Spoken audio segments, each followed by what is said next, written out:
Hello everyone. In previous session we started our new chapter number 9. I hope आपको introduction में समझ में आया होगा. देन हम अमाइनो एसिड के बारे में पढ़े थे थोड़ा बहुत, right.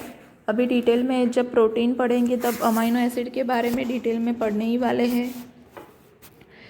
So today we will start the another biomolecule, that is lipids. Lipids के बारे में ऑलरेडी आप सब लोग जानते हो कि बटर है, ऑयल है, that is content of lipids, right.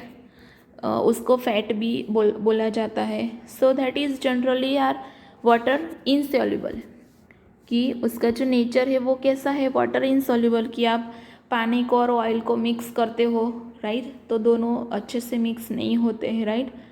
So oil droplets उसमें दिखाई देती है, that is called, that means what, water insoluble होते हैं, right. Lipid they could be simple fatty acid, कि वो एक तरह से क्या है, सिंपल फैटी एसिड है. Fatty acid has the carboxyl group attach to an R group, कि जैसे हमने अमाइनो एसिड के पूरा स्ट्रक्चर हमने देखा था कि कार्बन की वैलेंसी 4 है और एक कार्बन में एक वैलेंसी में आर ग्रुप है, और आर ग्रुप के ऊपर डिपेंड होता है कि कौन से अमाइनो एसिड बनेंगे, राइट. तो सेम वे यहाँ भी फैटी एसिड में कौन सा ग्रुप होता है, कार्बोक्सिल ग्रुप होता है, बट उसमें जो आर ग्रुप होता है उसके ऊपर डिपेंड होता है कि फैटी एसिड कौन से टाइप का होगा. मिथाइल मीन्स के CH3, इथाइल मीन्स के C2H5 and higher number of CH2 groups. Almost 1 carbon से 19 कार्बन तक का फैटी एसिड होता है. For example palmitic acid, palmitic acid has 16 carbons including carboxyl carbon. कि पामेटिक एसिड की हम बात करें तो आपको स्ट्रक्चर में दिया है, यहाँ आप देख सकते हो palmitic acid, right. This is palmitic acid. Palmitic acid में 16 कार्बन कैसे, 1 2 and this carbon that is 14, तो 14 + 2 that is 16 carbon, right. So उसमें कार्बोक्सिल्स ग्रुप है. So palmitic acid one kind of fatty acid जो हमने देखा. देन दूसरे भी एग्जाम्पल है एरेकिनोडिक एसिड, कीडोनिक acid that have 20 carbon in their structure including carboxyl carbon, right. So fatty acid ऐसे तरह तरह के होते हैं, डिफरेंट टाइप्स के होते हैं. Then types of fatty acids. So fatty acid के 2 टाइप्स है. First is fatty acid could be saturated and non saturated और अनसैचुरेटेड. अगर हम फैटी एसिड के सैचुरेटेड फैटी एसिड की बात करते हैं, so without double bond, and unsaturated fatty acid with 1 और मोर बॉन्ड, मीन्स के कार्बन कार्बन के बीच में 2 बॉन्ड होंगे अनसैचुरेटेड फैटी एसिड में, और सैचुरेटेड फैटी एसिड में कोई भी डबल बॉन्ड होते नहीं हैं. हम बात करते हैं अनदर सिंपल लिपिड की, that is glycerol. Simple lipid that is glycerol. Glycerol का स्ट्रक्चर यहाँ दिया है, सिंपली फॉर्म है CH2OH CHOH CH2OH, that is the glycerol. But अगर ग्लिसरॉल में सभी जगह अगर फैटी एसिड बाइंड हो जाएंगे, for example this is glycerol, but 1 2 and 3 अलग अलग 3 फैटी एसिड बाइंड होंगे, कि एक ग्लिसरॉल के साथ 3 फैटी एसिड है, 3 है, दैट इज़ वाई इसको हम बोलेंगे ट्राइग्लिसराइड, राइट. तो ऐसे फैटी एसिड भी हम बोल सकते हैं. So another simple fatty acid that is glycerol which is trihydroxypropane. उसका दूसरा नाम क्या है, trihydroxypropane. Many lipids have both glycerol and fatty acid, कि कभी कभी लिपिड में ग्लिसरॉल एंड फैटी एसिड दोनों होते हैं, आपने देखा होगा, राइट. कि उसका एग्जाम्पल हमने अभी देखा कि ग्लिसरॉल एंड फैटी एसिड दोनों होंगे, वैसा एग्जाम्पल क्या है, ट्राइग्लिसराइड, राइट.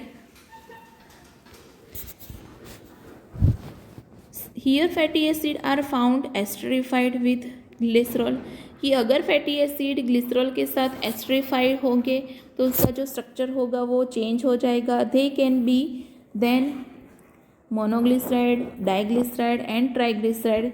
सो हमने ट्राइग्लिसराइड वाला फैटी एसिड देखा कि अगर फैटी एसिड ग्लिसरॉल के साथ एस्टरीफाई होता है, एस्टरीफिकेशन उनका होता है, एस्टर ग्रुप ऐड होता है, तो उनका जो नेम है वो चेंज हो जाता है और बनता है मोनोग्लिसराइड, डाइग्लिसराइड और triglyceride. This are called fats and oils based on melting point.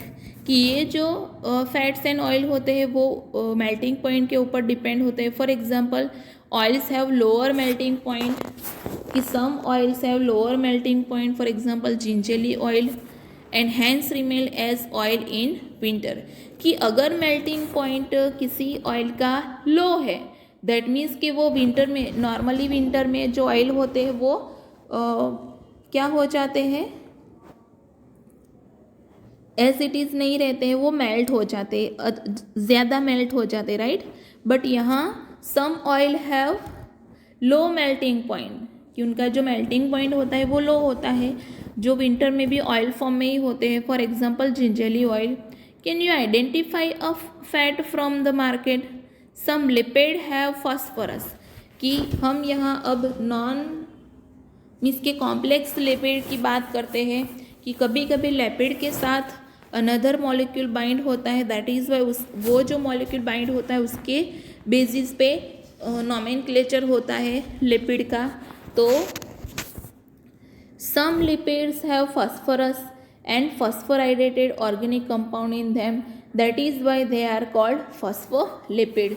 And which is the composition of cell membrane. की हमारी सेल मेम्ब्रेन जो है वो फॉस्फोलिपिड से बनी है, और वो तरह के जो लिपिड होते हैं उसके अंदर फॉस्फोरस मॉलिक्यूल है, that is why they are called phospholipid. और फॉस्फोलिपिड का सिंपल एग्जाम्पल है lecithin. Lecithin is the one example. Some tissue specially neural tissue, some tissue neural tissue have lipids with complex more complex structure. कि some lipid में complex structure होता है, right. यहाँ आप lecithin का example देखोगे तो पता चलेगा कि फॉर एग्जाम्पल ये जो बीच वाला पोर्शन है वो ग्लिसरॉल का ही है, सिंपल लिपिड का ही है, बट अगर उसके साथ 1, 2 फॉस्फोरस और 3 फॉस्फोरस बाइंड होंगे, राइट, तो और उसके साथ ये जो ग्रुप है वो ऐड होगा तो वो फॉस्फोलिपिड मीन्स के लेसिथिन बन जाता है, राइट. समझ में आया? ये लेसिथिन का स्ट्रक्चर आपको 1 मार्क्स में पूछा जा सकता है, 1 या 2 मार्क्स में. Describe the structure of lecithin और we can say phospholipid. So lecithin ही फॉस्फोलिपिड है एंड फॉस्फोलिपिड ही लेसिथिन है, ये आपको याद रखना है, ठीक है. ओके. उसके बाद आपको दिया है living organisms have a higher number of carbon compounds in which heterocyclic ring can be found. Means what, कि कभी कभी ऑर्गेनिजम्स में जो भी कार्बन कंपाउंड होते हैं वो हेट्रोसाइक्लिक रिंग के फॉर्म में होते हैं, right. Some of these are nitrogen bases, कि उसमें से सम नाइट्रोजन बेसिस होते हैं. अब नाइट्रोजन बेसिस की मैं बात करूँ तो बहुत सारे नाइट्रोजन बेसिस है, मैं आपको एक्सप्लेन करती हूँ. और दूसरा कि हमारे बॉडी के अंदर एक मॉलिक्यूल होता है जो एज ए जेनेटिक मटेरियल होता है. तो हम जेनेटिक मटेरियल की बात करें तो फॉर एग्जांपल हम बात करते हैं नाइट्रोजन बेसिस की.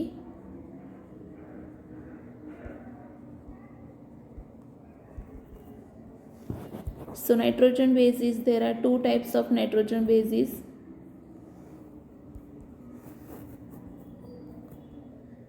Purine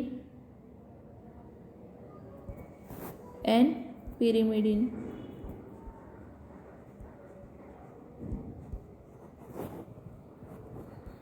right.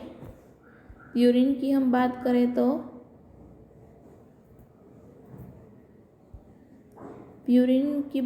तो उसमें 2 ही नाइट्रोजन बेस है, A and G. And pyrimidine की बात करें तो उसमें 3 नाइट्रोजन बेस है, U, E, C, T, right. A for adenine, G for guanine, U for uracil, C for cytosine and T for thymine. अब हम बात करते हैं दूसरी डेफिनेशन की, न्यूक्लियोसाइड। अगर हम बात करेंगे न्यूक्लियोसाइड की, तो न्यूक्लियोसाइड में दो ही स्ट्रक्चर आएंगे, नाइट्रोजन बेस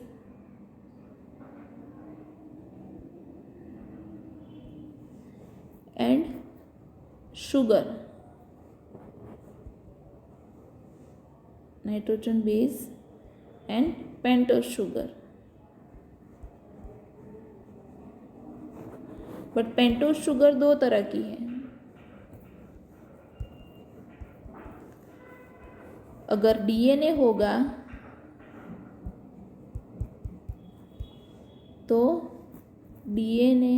तो deoxy ribose sugar and RNA होगा तो ओनली राइबोस शुगर। ओके, सो अगर न्यूक्लियोसाइड होगा तो ये दोनों ही आएंगे, और अगर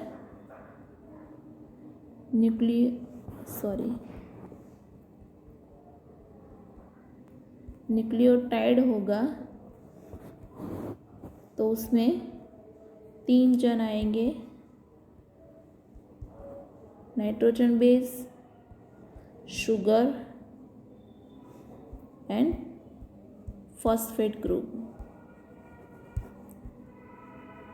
और उसके अकॉर्डिंग ही उनका नेम होगा न्यूक्लियोसाइड का और न्यूक्लियोटाइड का। So this is the basic information which you have given in your textbook. So living organism have number of carbon compound in which heterocyclic ring can be found, की ring found होती है उस carbon compound में।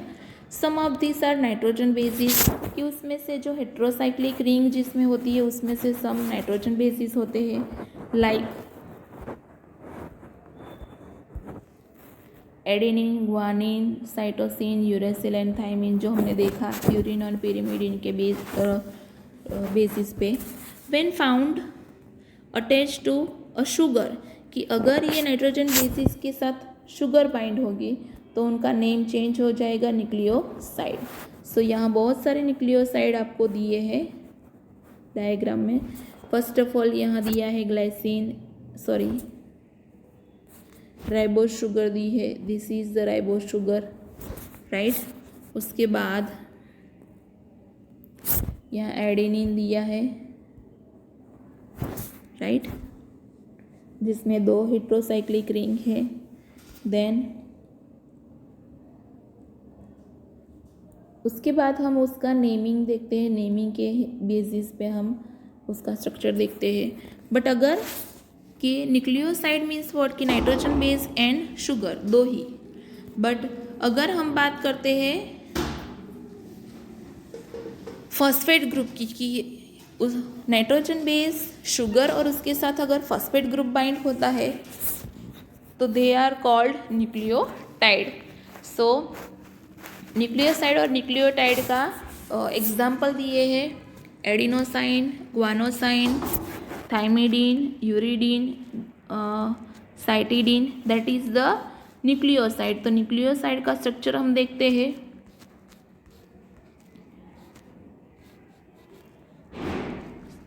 ये जो है adenosine, right, जिसमें adenine attached हुआ है। ओके, देन यूरिडीन जिसमें यूरेसिल अटैच हुआ है, दिस इज यूरेसिल। तो पूरा का यूरेसिल यहाँ है, राइट, और यूरेसिल के साथ दूसरे भी बाइंड हुए हैं nitrogen bases, right, that is called nucleoside. उसके बाद एडिनाइलिक एसिड जो है दैट इज द न्यूक्लियोटाइड, कि adenylic acid, thymidic acid, guanylic acid, uridic acid, cytidic acid, that is the nucleotide. यहाँ आपको दिया है।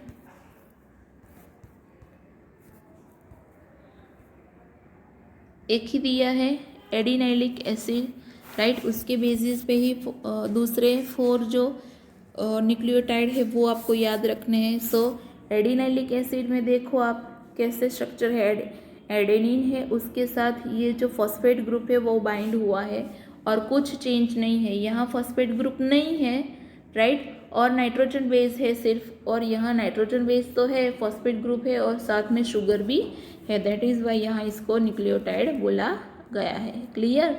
और इसका जो स्ट्रक्चर है डीएनए का, ये डीएनए के स्ट्रक्चर की थोड़ी बहुत बात हो रही है, तो वो आपको ऑलरेडी इस चैप्टर में भी आएगा और 12th में भी आएगा। सो आपको याद रखना है उसके हिसाब से।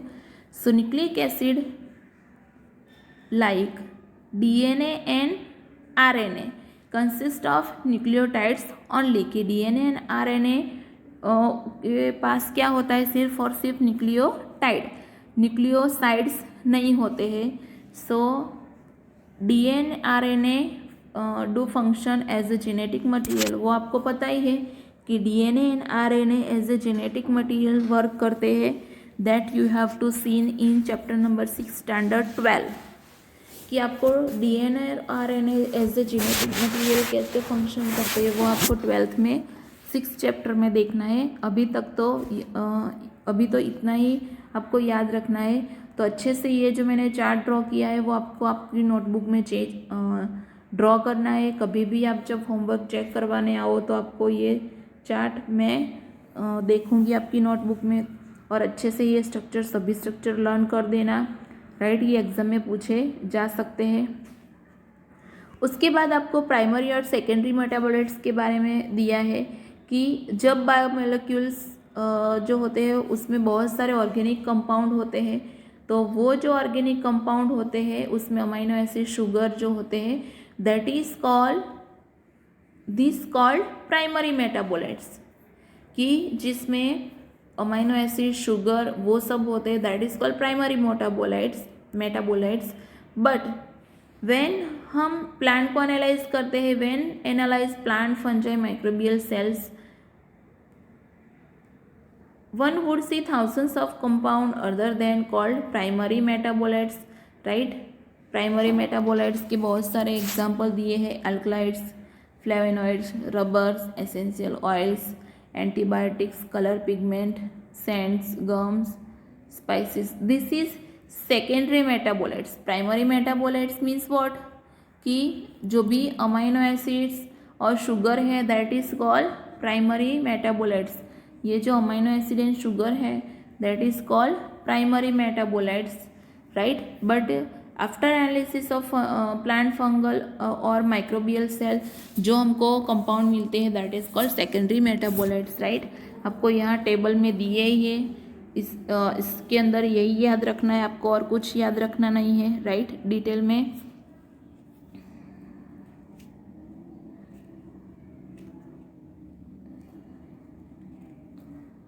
ओके। और आपको पता है कि ये जो सेकेंडरी मेटाबोलाइट्स है, जिसमें बहुत सारे ऐसी सेकेंडरी मेटाबोलाइट्स हैं जो ह्यूमन को यूज़ होते हैं, right, rubber, drug, spices, scents and pigment, right.